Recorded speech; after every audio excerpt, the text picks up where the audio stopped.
జై శ్రీరామ్.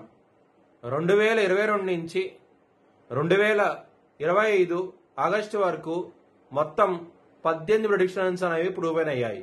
ఇవన్నీ కింద డిస్క్రిప్షన్లో ఇవ్వడం జరుగుతోంది. 2026 జూలై లోపల ఇండియాకి పాకిస్తాన్కి మళ్లీ యుద్ధం రాబోతోంది.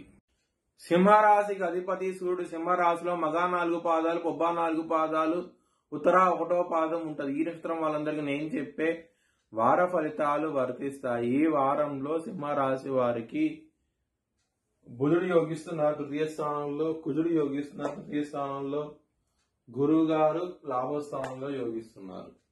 మొత్తం 3 గ్రహాలు మాత్రమే యోగిస్తున్నాయి. మిగతా గ్రహాలు వ్యతిరేకత ఫలితాలు ఉన్నాయి. ఈ వారంలో మీరు కనుక నవధాన్యాలు కనుక బ్రాహ్మణుడు దానం చేస్తే కనుక మంచి ఫలితాలు ఉంటాయి. హనుమాన్ టెంపుల్ కి వెళ్ళండి.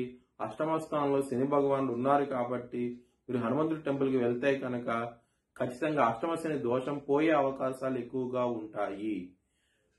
మీరు కనుక శనివారం రోజు ముఖ్యమైన పనులు స్టార్ట్ చేస్తే కనుక ఖచ్చితంగా విజయం సాధిస్తారు.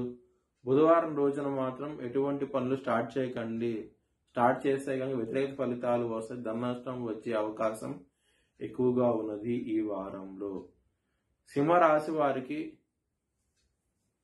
కుటుంబ పరంగా ప్రాబ్లమ్స్ అనేవి ఉన్నాయి.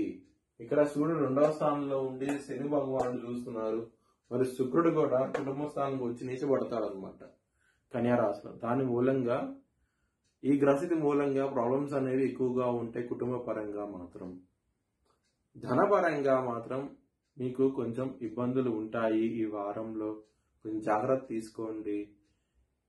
సకాలంలో చేతికి ధనం అనేది రావడం కష్టంగా ఉంటది ఈ వారం అవుతే గనక.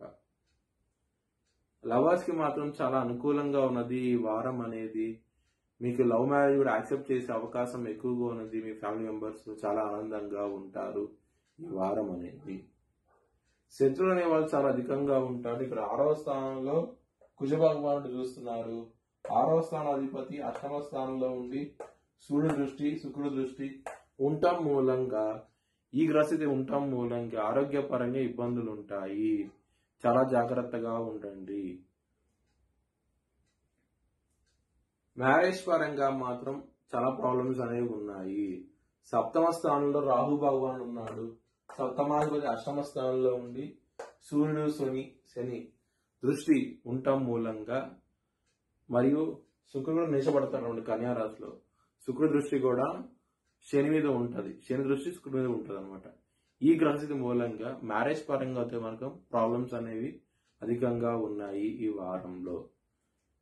బిజినెస్ పరంగా మాత్రం చాలా ప్రాబ్లమాటిక్ గా ఉంటది. మీకు రావాల్సిన ధనం రాకుండా పోతుంది. బిజినెస్ పరంగా మాత్రం కొంచెం జాగ్రత్త తీసుకోండి. ఈ వారం అనేది అంత అనుకూలంగా లేదు మీకు. కెరియర్ పరంగా మాత్రం మీకు ప్రాబ్లమాటిక్ గా ఉంటది.